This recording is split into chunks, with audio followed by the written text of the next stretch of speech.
I'm the Rules Girl, and this is Suburbia, a city-building tile-laying game for 2 to 4 players. In Suburbia, players play the role of city planners, transforming their small borough into a bustling suburbia.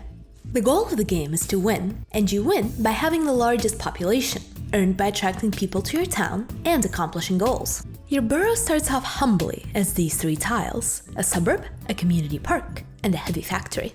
You'll start the game with 0 income and 1 reputation, representing how much money and population you'll earn every turn. This is based on the bonuses on your starting tiles. The factory is worth 1 income, but your community park spends 1 income, coming out to 0. Meanwhile, the park is earning you 2 reputation for being adjacent to a green tile and a yellow tile. But your factory is losing you 1 reputation for being adjacent to a gray tile. Your suburb is worth a one-time bonus of 2 people, so you start the game with 2 population. You also begin the game with $15 and a secret goal that could be scored at the end of the game. On your turn, you'll do 3 things: grow your city, collect money equal to your income, and collect population equal to your reputation. When it's your turn, check out the real estate market. This is where you can buy 1 new tile to add to your city. The cost of each tile is this number plus this one. After paying its cost, place it adjacent to any tile you already own. Now resolve the effects of the tile. Start with the icon in the upper right, if there is one. In this case, the fast food restaurant earns you 1 income. Now resolve the bottom of the tile. Here, the fast food restaurant gives you 3 instant people for each adjacent green tile, so immediately give yourself 3 population. Now check to see if adjacent tiles are affected.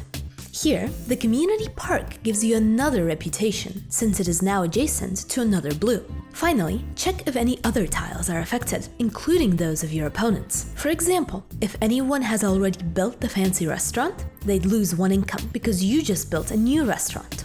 At the end of the turn, your income is 1 and your reputation is 2.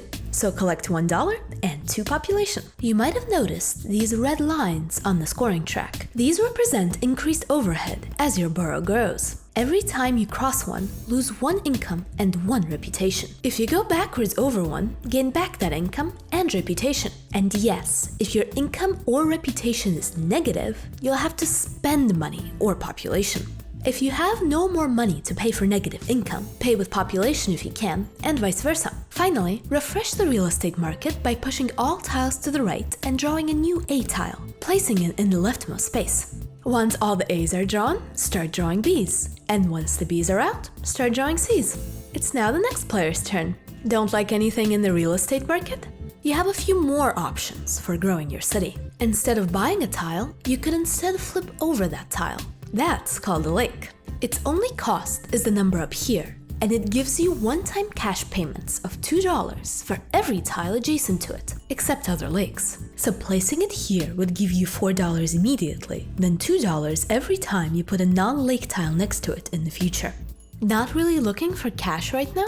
There are 4 copies of every starting tile available for purchase. You can also invest in one of your existing tiles, doubling that tile's effects. To do this, pay that tile's base cost and place one of your 3 investment tokens on it. This doubles the effects printed on that tile. For instance, if you invested in this community park, you would lose 1 more income and gain 2 total reputation, 1 for each adjacent tile of the right color. In the future, you'd move up 2 reputation every time you place an appropriate tile adjacent to it. The real estate market needs to advance 1 tile per turn, so if you bought a starter tile or invested, remove 1 tile from the real estate market by paying the cost up here. And that's the game! Keep playing until someone reveals the 1 more round token, somewhere in the middle of the C stack.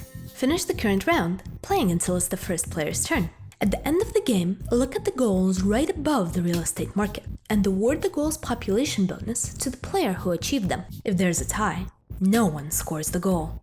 Also reveal your secret goals. Players can only score their own secret goals, and only if they were the only player to achieve them. Now convert every $5 you had left over into 1 population. The player with the highest population wins the game. Ready to get going? Prepare the tile stacks according to the instructions on the board. For the C stack, make 3 separate stacks for the top, middle, and bottom, shuffling the 1 more round token into the middle stack.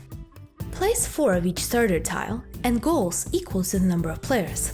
Draw the top 7 tiles of the A stack face up to fill the real estate market. and put your borough board in front of you, placing the starter tiles, markers, and tokens in their starting positions. 1 reputation, 0 income, 2 population, and $15. Draw 2 secret goals and keep one of them, discarding the other face down.